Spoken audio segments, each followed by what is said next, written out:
Welcome to the Single Moms United podcast. If this is your first time joining, welcome.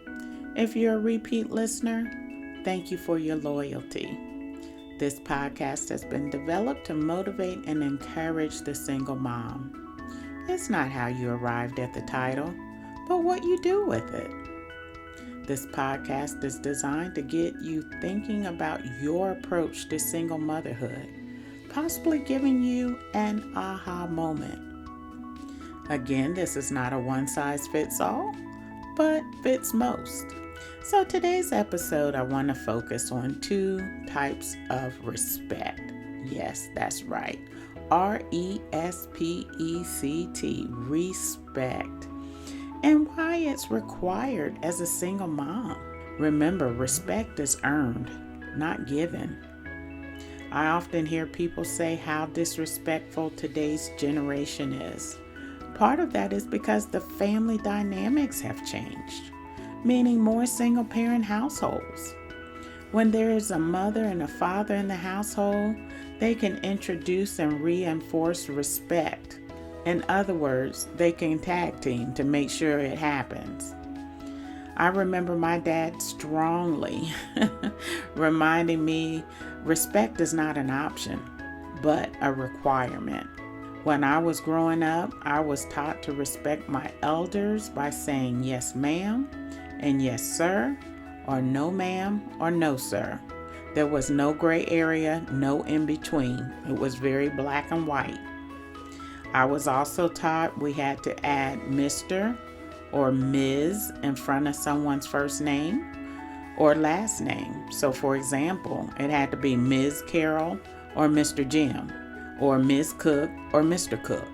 Now some say that's slave mentality. I disagree. It's all about just respecting your elders because you're not on the same level as they are.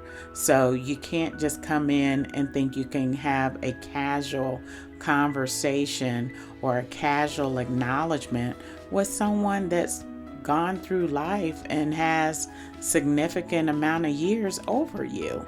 So I disagree with that mindset that it's slave mentality. And then if that's the case, then why do titles exist? Because that right there requires respect. And for most titles, the acknowledgement is yes ma'am or yes sir because of their title. And why do we do that? Because they've gone through a lot of education or training to get that title. And that's why they get the response of yes ma'am or yes sir or no ma'am or no sir. Think about that for a minute. Let's think about that. Anyway, back to the topic at hand. Again, we're talking about respect. And they say there are two types of respect that have been defined we should incorporate in our lives. So there are two different types of respect we should advocate for throughout life. And that is demand respect and command respect. So here's my attempt to define them. So demand respect is all about authority and making sure that your child or children understand that you are the authority in the household. Demanding and requiring respect is because of the sacrifices that are made each and every day to ensure that the child or the children's basic needs are met. When you tell your child or your children to do something, there shouldn't be any discussion. No back talk is how I was raised, right? They need to just do it. Practice the Nike logo. Just do it. I used to tell my kids, this is a statement, not a discussion. And I recommend you not have me repeat myself. It's just that simple. Again, ladies, it's all about respect and you having to run your household. Because if you don't run your household will run you. And that's not right. You're trying to get it done. So therefore, you have to set the rules, the boundaries with your children or your child. Now, the other type of respect I want to talk about is command respect. command with a C. And command respect is generally what you want to receive from others while in public. People you work with, dating relationships, etc. Commanding respect is how you carry yourself in front of others through observation of your actions.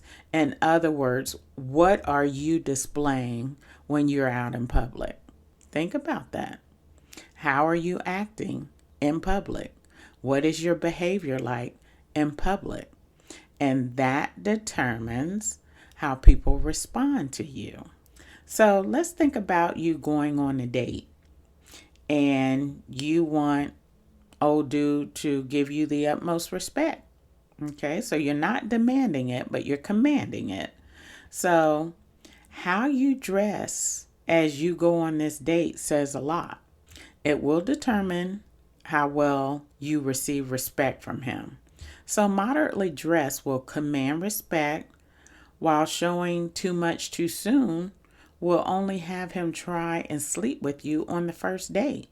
Again, not a lot of cleavage as you're going on this date.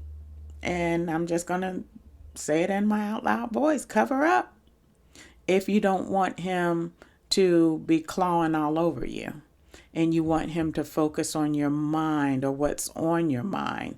Less is more, because now it's given him an opportunity to learn who you are. And remember, men are just visual. So if they're focusing on the exposed goodies, it won't allow him to focus on your mind. Commanding respect is also linked to your tone of voice. Most think yelling and raising your voice commands respect. No, in reality, it does the opposite, especially when you're in a public setting. All you're going to get is people talking about you and like, oh my God, I can't believe that just happened, or she said that in her out loud voice. You're not getting respect when you're demonstrating that type of behavior. Now, when I think of respect, I define it as not being on the same level as someone. For example, young versus old.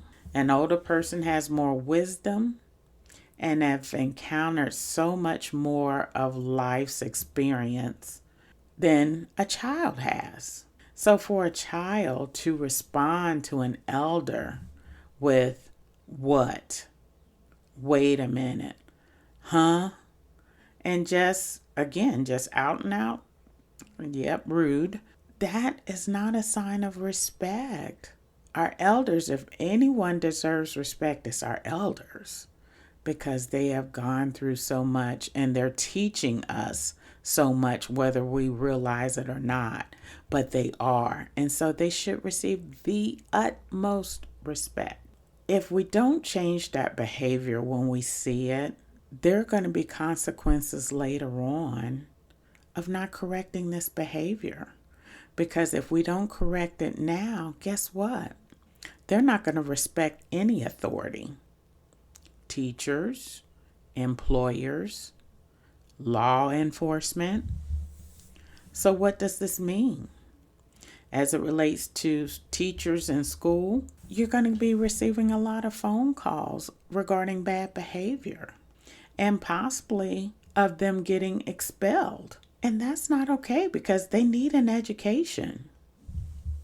Not teaching your child how to be respectful is not setting them up for success. As it relates to employers, they will need to be able to maintain consistent employment. Because of their lack of respect for authority, they're constantly moving from job to job to job because they can't get along with anyone. So guess what?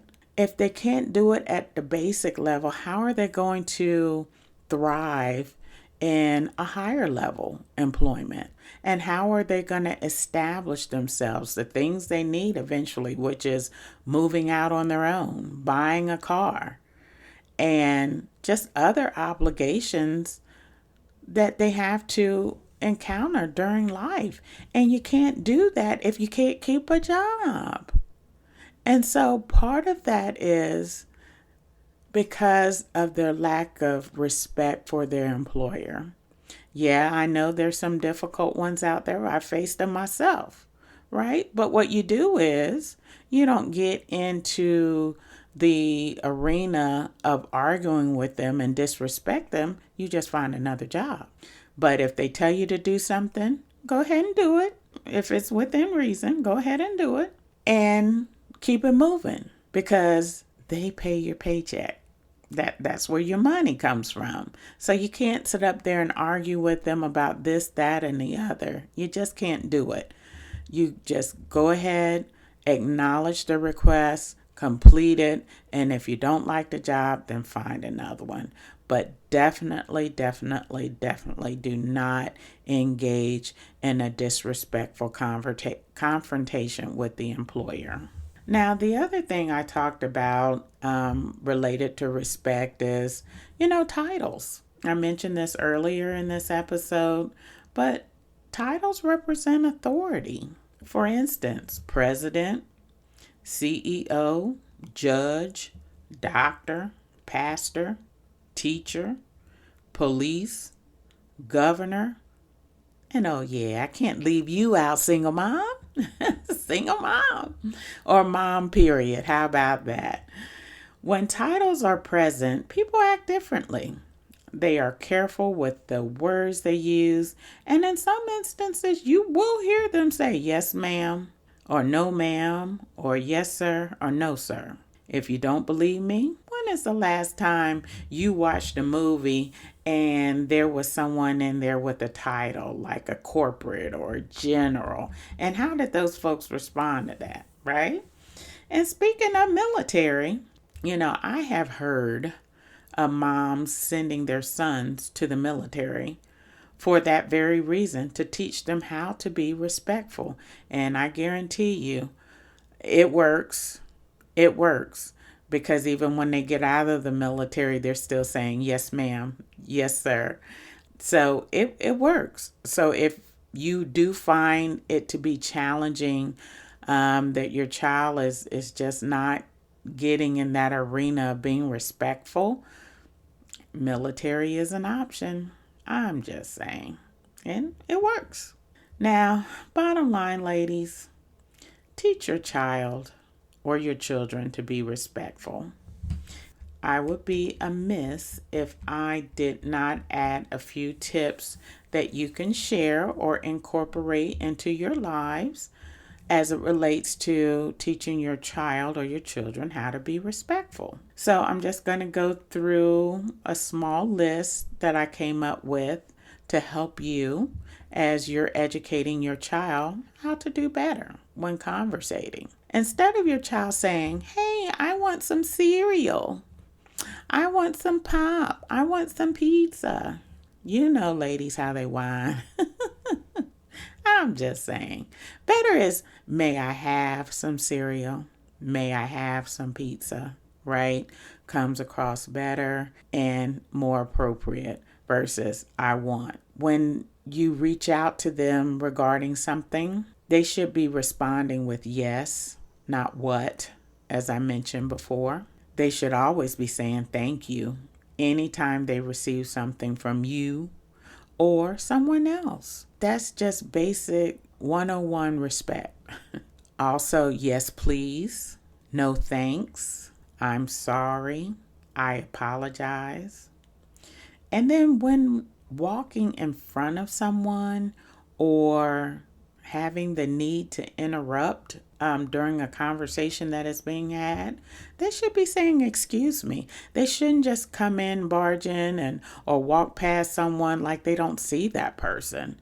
They should be saying, excuse me while I cross in front of you, or just excuse me. Or if they're needing to interrupt, excuse me, mom, can I speak with you for a moment? That's how respect occurs, right? When you're displaying that respect, you're going to get respect. Then just overall positive responses. And they definitely, sure enough, shouldn't be displaying any type of negative behavior or negative body language when you tell them to do something. That's disrespectful to you. So they may not have verbally expressed it to you, but the body language says everything. That's disrespectful and should not be tolerated. I'm just saying it in my out loud voice, ladies, because if you don't address it now, all it's going to do is grow. Lack of response to the bad behavior is just saying, I'm condoning it, and you shouldn't condone bad behavior. And then finally, when entering a room and there's people there other than you, single mom, your child should acknowledge that person by saying hi, hello, some type of greeting, because there's a person there, right? And so for them to come in the room and immediately start talking to you without acknowledging that person in the room is disrespectful. And even getting up in the morning, good morning, or going to bed at night, good night. Because again, we're trying to build a level of respect across the board as it relates to your interactions with your children. We're trying to get them to do better, right? As it relates to their interaction with others. So teaching your child or your children to appreciate and value those who are in authoritative positions, not only by title, but by age. You would be surprised how far your child will get in life just by displaying the utmost respect. It tells something about your character. And when giving respect, you receive respect. It's one of the most underrated characteristics, yet has the most influence on life's progression. Imagine that. Just a little thing called respect. All right, ladies. Thank you for stopping by today's Single Moms United podcast. I hope you found value in today's episode and will share with another single mom. And not just share with them, but encourage them. It's hard out here. You know it. You're a single mom. It's not easy. Remember, we are in this together. No matter how you arrived at the title, it's what you do with it. I hope you enjoyed today's podcast. Take care, ladies. I really appreciate you, and I hope you have been encouraged. Take care.